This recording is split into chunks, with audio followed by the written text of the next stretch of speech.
ఈ ప్రశ్నలకు చంద్రబాబు నాయుడు గారి గవర్నమెంట్ ప్రభుత్వం చెప్తా ఉన్న కారణాలు ఏమిటో తెలుసా? చాలా హాస్యాస్పదంగా ఉన్నాయి. ఈ ఫస్ట్ ర్యాంక్ సాధించిన వ్యక్తి సర్టిఫికెట్ల వెరిఫికేషన్కి రాలేదంట, అందుకనే ఈయనకు ఉద్యోగం ఇవ్వలేదంట అని వీళ్ళు కారణాలు చెప్తా ఉన్నాను. సర్టిఫికెట్ల వెరిఫికేషన్కి రాకపోయింటే అది వాస్తవమే అయితే ఆయన కోర్టుకి ఎందుకు పోతాడయ్యా? కోర్టుకి ఎందుకు పోతాడు?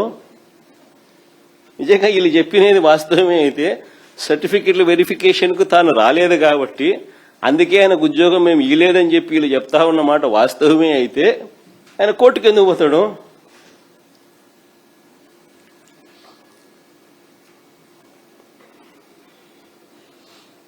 ఫస్ట్ ర్యాంక్ సాధించిన వ్యక్తి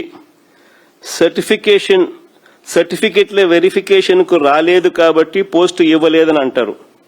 మెరిట్ లిస్ట్లో పేరు తీసేసి ఆ క్యాండిడేట్ డేటాను మాయం చేసి కాల్ లెటర్ ఇవ్వకుండా సర్టిఫికెట్ల వెరిఫికేషన్కి ఆయన ఎలా వస్తారు స్వామి?